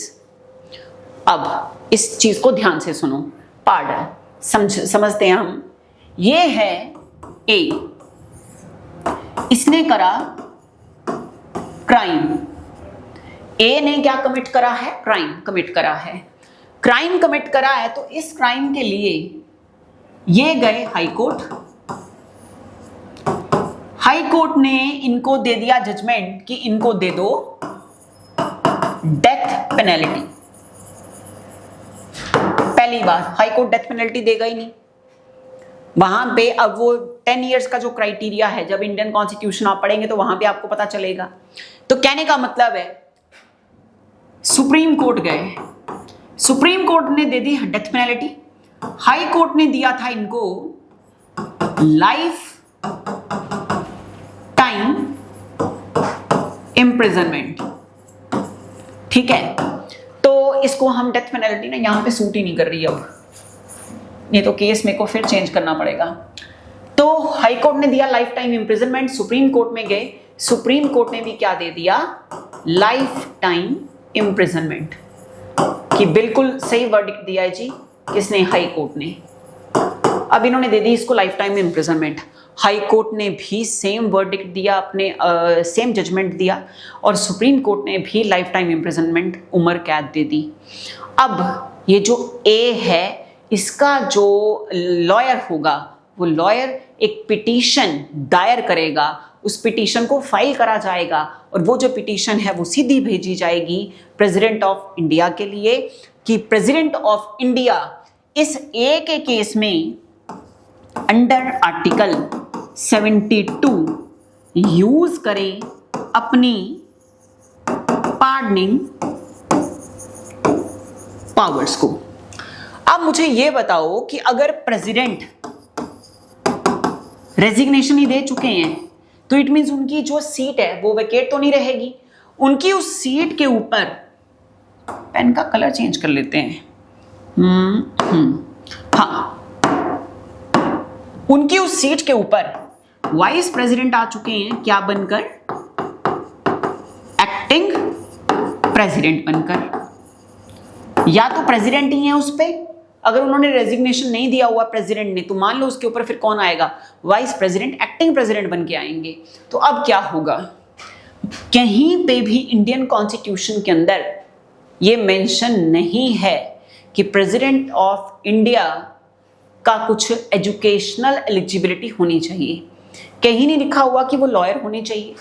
सिर्फ ये लिखा हुआ है कि भाई should be a citizen of India, 35 year plus हो, हाउस ऑफ प्रॉफिट पे ना हो, लोकसभा का मेंबर बनने के एलिजिबल हो, बट लोकसभा के मेंबर ना हो। ये लिखी हुई है क्वालिफिकेशन। प्रेसिडेंट बनने के लिए ये क्राइटेरिया चाहिए। कहीं पे भी ये मेंशन नहीं है कि ये बंदा लॉ ग्रेजुएट हो, या LLM करी हो उसने, या वो लॉ में PhD हो, या वो कोई एमिनेंट पर्सनालिटी हो लॉ के अंदर, मींस एमिनेंट जुरिस्ट हो। कहीं पे भी ये चीज मेंशन नहीं है। अब बेटा मेरे को आप ये बताओ कि जो हाई कोर्ट के जज हैं, क्या वो बेवकूफ हैं? सुप्रीम कोर्ट के जो जज हैं, क्या वो बेवकूफ हैं? अगर उन्होंने किसी को सजा सुनाई है, कोई पनिशमेंट दी है, तो इट मींस वो पनिशमेंट सोच समझ के दी गई होगी। उस पनिशमेंट को रिव्यू करा जाता है, हजारों बार रिव्यू करा जाता है, तब जाके बंदे को पनिशमेंट मिलती है। हमारे यहाँ आप ये देखो, हमारे यहाँ रेयरेस्ट ऑफ रेयर केस में डेथ पेनल्टी दी जाती है, फांसी पे टांगने की सजा। समझ आई बात? रेयरेस्ट ऑफ रेयर केस में किसी को भी आप सजा उस मेथड के अलावा नहीं दे सकते, सिर्फ वही मेथड से दे सकते हैं जो प्रोसीजर एस्टैब्लिश्ड बाय लॉ है। मींस कानून ने जिस प्रोसीजर को मेंशन करा हुआ है उसी के अकॉर्डिंग आप किसी बंदे को सजा दे सकते हैं।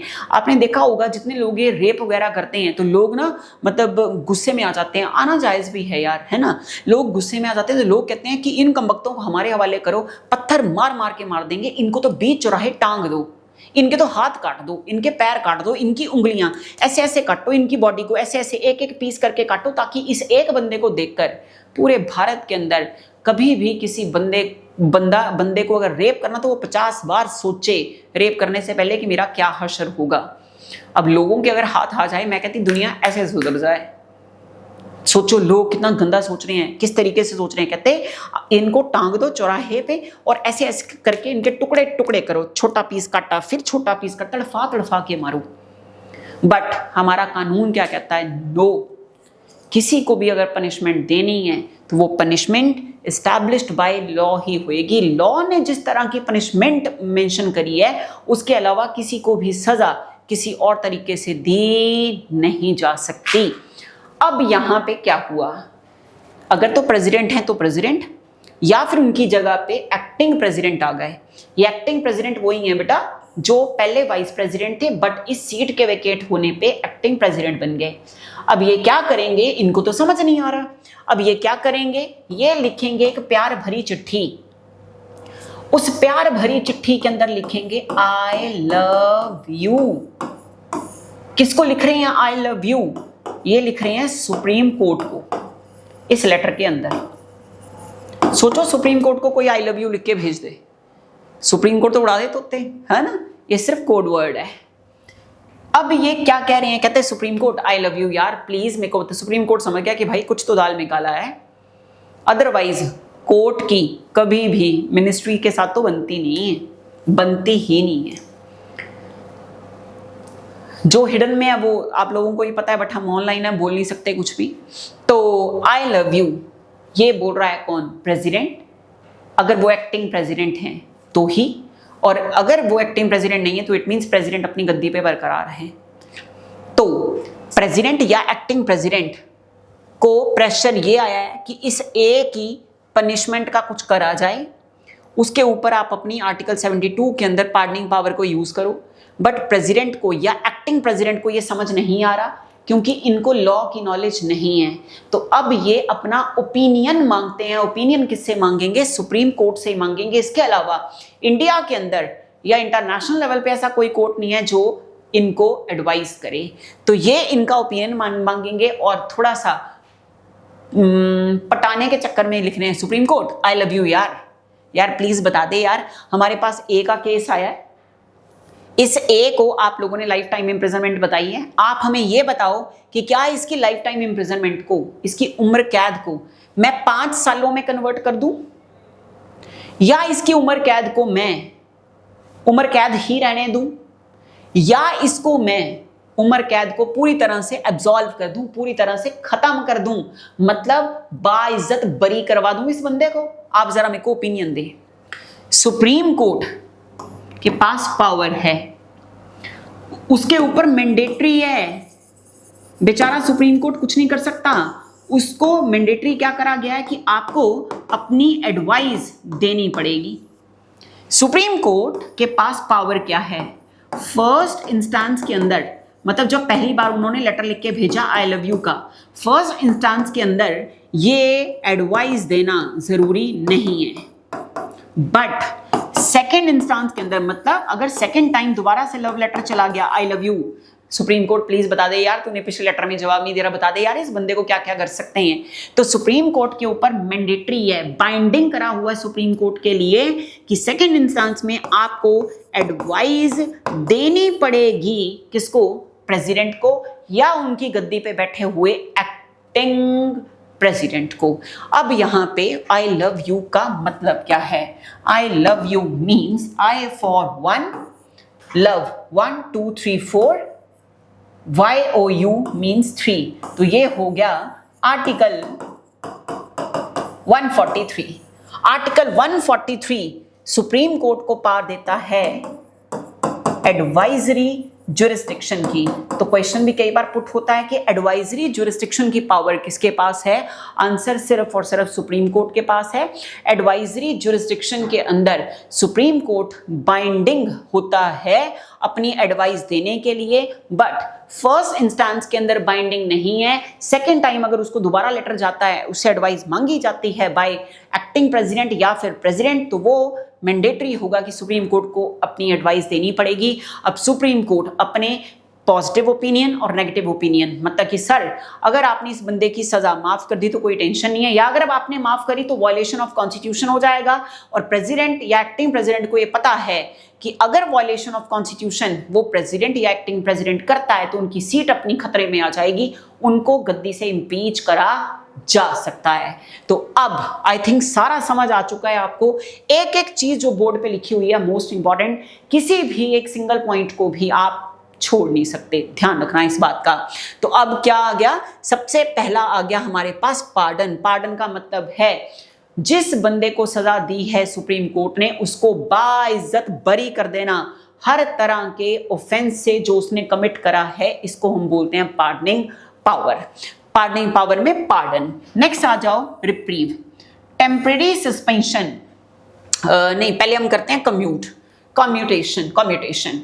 Substituting one form of punishment for a lighter one, such as changing a death sentence to life imprisonment। अब इसे हम इजी करके देखते हैं।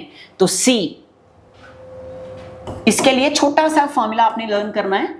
हमारा जो बेटा है ना वो पीसीआर में हो चुका है, उसकी रिक्रूटमेंट होगी है मेरे बेटे की पीसीआर में, और मैंने अपने बेटे को बोला है कि बेटा पीसीआर में हो गया तो रेस्ट ही रेस्ट कर जिंदगी में और खूब भर भर के ब्राइब ले, रिश्वत ले और बस पैसा कमा। ये हो गया फॉर्मूला पार्डनिंग पावर को लर्न करने का। तो पी से आ गया पार्डन, सी से आ गया कम्यूट, आर से आ गया रिमिशन, रेस्ट से आ गया रेस्पाइट और ब्राइब से आ गया रिप्रीव। डन। पार्डन का मतलब है बाइज्जत बरी करना, हम सारा समझ चुके। सी से आ गया कम्यूट। अब सी से कम्यूट और सी से कम्यूट, सी से करेक्टर, सी से चेंज। और करेक्टर चेंज किसका? सेंटेंस का।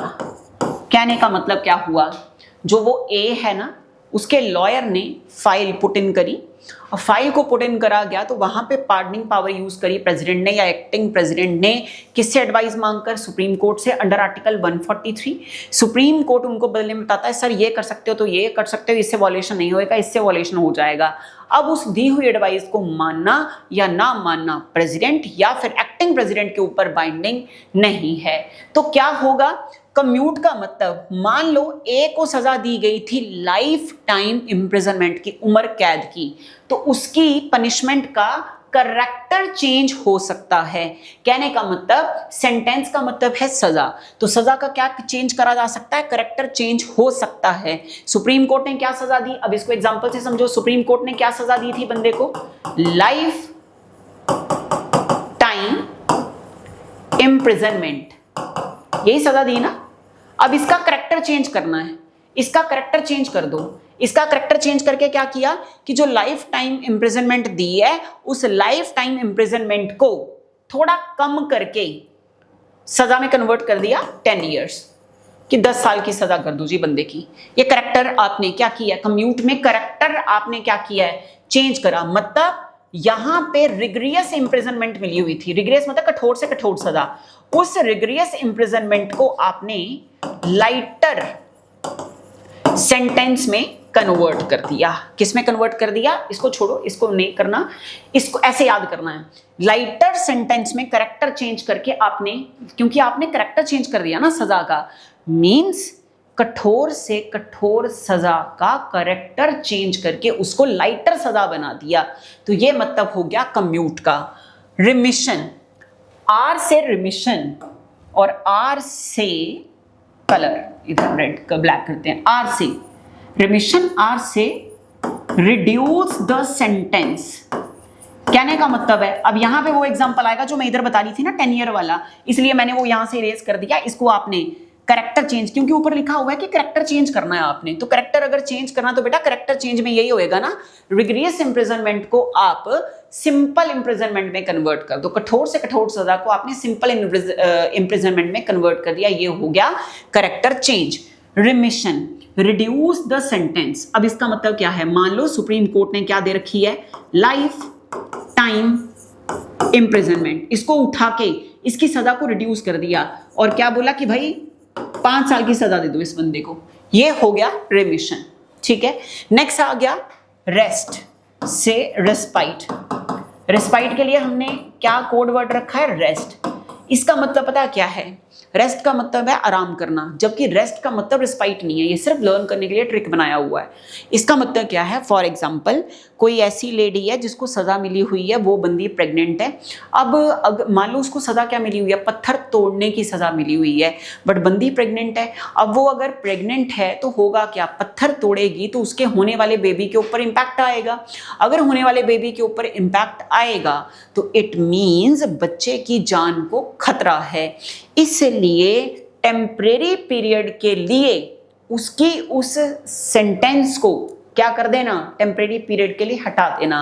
तो टेम्परेरी पीरियड के लिए, टेम्परेरी पीरियड के लिए, जब तक वो डिलीवरी नहीं हो जाती, ठीक है, टेम्परेरी पीरियड के लिए जो गिवन सेंटेंस होगी, मतलब दी हुई सजा होगी, टेम्परेरी पीरियड के लिए उस गिवन सेंटेंस को क्या कर देना? उसका करेक्टर चेंज कर देना।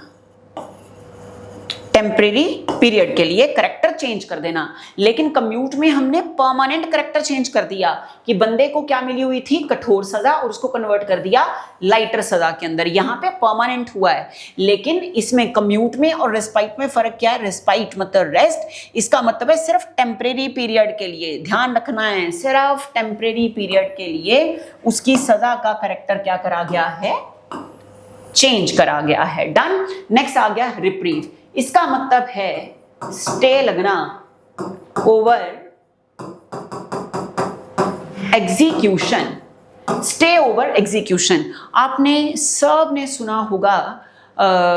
मान लो जैसे कोई कन्विक्ट है, इसका क्या हुआ है, हाँ, किसी को सुप्रीम कोर्ट ने सजा दी, ठीक है, कि फांसी पे टांग दो जी। अब जिनको फांसी पे टांगने की सजा मिल चुकी है, उनका जो लॉयर है, क्या वो लॉयर फाइल को आगे पुट इन करेगा? बिल्कुल करेगा।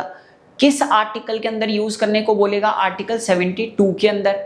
किसको दी जाएगी वो 72 के अंदर पार? वो दी जाएगी प्रेसिडेंट को। बोलेगा कि भाई आप अपनी पार्डनिंग पावर को यूज करो, या प्रेसिडेंट अगर अपनी सीट वैकेट कर चुके हैं तो उनकी जगह पे कौन होगा? Acting president. उनको बोला जाएगा कि क्या करें, आप अपनी पार्डनिंग पावर का यूज करें। अब अपनी पार्डनिंग पावर को यूज करके जब तक इन सब का जवाब नहीं आ जाता, हर तरह की, मतलब पहले उन्होंने पार्डनिंग पावर में पार्डन लगा दी कि सर मेरे क्लाइंट को पूरी तरह से बाइज्जत बरी कर दो। फिर सुप्रीम कोर्ट का रिप्लाई आएगा। जब तक सुप्रीम कोर्ट का रिप्लाई नहीं आएगा तब तक प्रेसिडेंट या एक्टिंग प्रेसिडेंट कुछ ना कर पाएंगे। अब उनकी पार्डन कैंसिल हो गई। फिर उन्होंने क्या लगाया? कम्यूट का लगाया कि भाई करेक्टर ही चेंज कर दो, फांसी की सजा ना देकर। फांसी की सजा, इसमें क्या, करेक्टर चेंज करने का मतलब क्या? रिग्रेस इम्प्रिजनमेंट, मतलब कठोर से कठोर सजा। क्या है ये? फांसी की सजा। कि सर इसको उठा के लाइफ टाइम में कन्वर्ट कर दो, लाइटर 1 में कन्वर्ट कर दो। तो इसका रिप्लाई मांगा सुप्रीम कोर्ट से। अब सुप्रीम कोर्ट भी 2 इंस्टेंस में, सेकंड इंस्टेंस में उसके ऊपर मैंडेटरी है। पहली बार तो वो भी एडवाइस नहीं देता, जल्दी कहीं वो भी नहीं एडवाइस देता। दूसरी बार जब लेटर गया होगा तब उसके ऊपर बाइंडिंग होगा कि भाई अब तेरे को एडवाइस देनी पड़ेगी। तो सुप्रीम कोर्ट ने बोल दिया नहीं नहीं सर, क्योंकि इसमें तो ऐसा हो जाएगा वैसा हो जाएगा। सुप्रीम कोर्ट ने एक पॉजिटिव बता दिया कि कर दो, हमें क्या है, माफ कर दो। अगर आपने माफ करा तो वॉल्यूशन ऑफ कॉन्स्टिट्यूशन होगा, फिर आप अपनी गद्दी का ध्यान रख लें। Vice president, sorry, acting president या प्रेसिडेंट एक्शन नहीं लेंगे तो कैंसिल कर देंगे कि भाई नहीं, कम्यूट नहीं लगेगी इस पे। अब रिमिशन पे लगा दिया, रिड्यूस द सेंटेंस। कहने का मतलब है अब अगर फांसी की सजा होएगी तो उस पर रिड्यूस द सेंटेंस, तो कहने का मतलब उसके ऊपर रिमिशन तो वैसे नहीं लगनी, क्योंकि ये थोड़ी ना हो सकता कि सर यहां से ना टांग कर बंदे को कमर से टांग दो, रिड्यूस कर दो, मतलब थोड़ी सी इसको, या यहां से ना टांग कर यहां से टांग दो, ऐसा थोड़ी ना भाई। फांसी तो गले से टांगा जाएगा ना बंदे को। नेक्स्ट आ जाओ, रिस्पाइट। रिस्पाइट का मतलब है टेम्परेरी पीरियड के लिए गिवन सेंटेंस को लाइटर सेंटेंस में कन्वर्ट कर दो। लेकिन ये तो वहीं पे पॉसिबल है जैसे कोई प्रेग्नेंट लेडी का केस है। फिलहाल के लिए जब तक इनका रिप्लाई नहीं आएगा, अब मान लो सुप्रीम कोर्ट ने सजा दी हुई है कि 22 जुलाई को टांग दो, बट अभी तो जो प्रेसिडेंट और या फिर एक्टिंग प्रेसिडेंट हैं, प्रेसिडेंट अगर हैं तो वो अगर सीट वैकेट हो चुके तो एक्टिंग प्रेसिडेंट, अभी तो वो ये देखेंगे कि भाई अगर उनके पास ये एप्लीकेशन गई ही नहीं है, जब तक सारी एप्लीकेशंस ये वाली पार्डन, कम्यूट, रिमिशन, रिस्पाइट, इनके रिप्लाई नहीं आ जाते, तब तक वो उस ए का लॉयर क्या लगवाता रहेगा? स्टे लगवाता रहेगा। नाना जी, फांसी की सजा 22 जुलाई को, आप न्यूज़पेपर में क्या देखेंगे? फांसी की सजा टली, 22 जुलाई को थी, टली। उसके बाद 22 के बाद मिल गई, जुलाई के बाद आ गया 13 अगस्त को मिलनी है जी, 13 अगस्त को भी टली। लेकिन ये टलेगी, इतनी ज़्यादा नहीं डिले होगी। जब तक इन सब का रिप्लाई नहीं आएगा सिर्फ तब तक टलेगी। और अगर इन सब के रिप्लाई में कोई भी ऐसा रिप्लाई ना आया जो उस क्लाइंट के, उस ए जो वो क्रिमिनल है, जो उसके फेवर में हो, तो 110% है वो टांगा जाएगा। फांसी की सजा उस बंदे को मिलकर रहेगी। पिक्चर क्लियर जी? तो ये बेटा हो गई हमारी 5 तरह की पार्डनिंग पावर। यहाँ पे मैंने आपको इजी करके समझाया है इसको, मतलब कि कॉम्प्लिकेटेड से सिंपल थिंग में हमने इसको कन्वर्ट करा है। लेकिन अगर मैं यहाँ पे बात करूँ तो इसको मैंने डेफिनेशन की फॉर्म में मेंशन करा हुआ है। तो डेफिनेशन की फॉर्म में अगर आपने पढ़ना है तो आपके सामने है। पार्डन का मतलब है पूरी तरह से बाइज्जत बरी करना बंदे को, ऑफेंडर को, किससे? उसके क्राइम से। रिप्रीव का मतलब है टेम्परेरी सस्पेंशन, टेम्परेरी पीरियड के लिए सस्पेंड कर देना किसी सजा को, specially the death sentence. Respite का मतलब क्या है? अवॉर्ड देन करना लेसर सेंटेंस को instead of the original punishment. तो ओरिजिनल पनिशमेंट क्या मिली हुई थी? पत्थर तोड़ने की, और लेसर सेंटेंस क्या मिल गया कि अब आपने पत्थर नहीं तोड़ने हैं क्योंकि बच्चे को खतरा है, तो आप ऐसे करो, जब तक डिलीवरी नहीं हो जाती तब तक सिर्फ आपको लहसुन छीलने का काम करना है, सब्जी काटने का काम करना है, due to some special fact. तो सम स्पेशल फैक्ट मैंने बता दिया ना कि वो लेडी क्या थी? प्रेग्नेंट थी। ऐसे वाला केस ले लिया हमने, like pregnancy of a women offender, है ना। नेक्स्ट आ जाओ रिमिशन। आर से रिमिशन, आर से रिड्यूस करना, आर से reduce, reducing the amount of sentence without changing its character. Character change ना हो, करेक्टर वही रहे, मतलब कठोर से कठोर सजा दे रखी है, मतलब रिग्रियस इम्प्रिजनमेंट मिली है तो रिग्रियस ही रहे। कितने साल की थी? 10 साल की, तो करेक्टर वही रहे, अब भी रिग्रियस रहे, लेकिन उसका टाइम कम हो जाए, 10 साल से क्या हो जाए? 5 साल हो जाए। Reducing the amount of sentence without changing its character, for example reducing the sentence of rigorous imprisonment. तो रिग्रियस इम्प्रिजनमेंट पहले थी 10 ईयर्स की और अब उसको कर दिया 5 ईयर्स की। तो अब देखो, पहले भी वो रिग्रियस थी, बाद में 5 साल की होके भी वो रिग्रियस इम्प्रिजनमेंट है। लास्ट आ गया कम्यूटेशन। सी से कम्यूटेशन, सी से करेक्टर चेंज, यही बताया आपको, करेक्टर चेंज। तो सब्स्टिट्यूट करना वन फॉर्म ऑफ पनिशमेंट को for a lighter one, character change कर देना, मतलब एक तरह की पनिशमेंट का करेक्टर जो है उसको चेंज कर देना, रिग्रेस इम्प्रिजनमेंट को लाइटर वन में कन्वर्ट कर देना, such as changing a death sentence to life imprisonment. Death sentence के अंदर तो फांसी दे दी और उसको चेंज करना लाइटर वन में, मतलब लाइफ टाइम इम्प्रिजनमेंट की, चलो बंदा तो जिंदा रहेगा बट रहेगा जेल के अंदर। समझ गए जी? तो बेटा इसी के साथ हमारा जो आज का टॉपिक है ये होता है हमारा कंप्लीट। तो ये मैंने जितना भी आपको करवाया है ये पूरा प्रॉपर नोट्स इसके बनाने हैं क्योंकि बहुत इंपॉर्टेंट चीज है। ठीक है, मिलते हैं फिर नेक्स्ट लेक्चर के अंदर नेक्स्ट टॉपिक के साथ। रखो अपना ध्यान। Good bye, Radhe Radhe.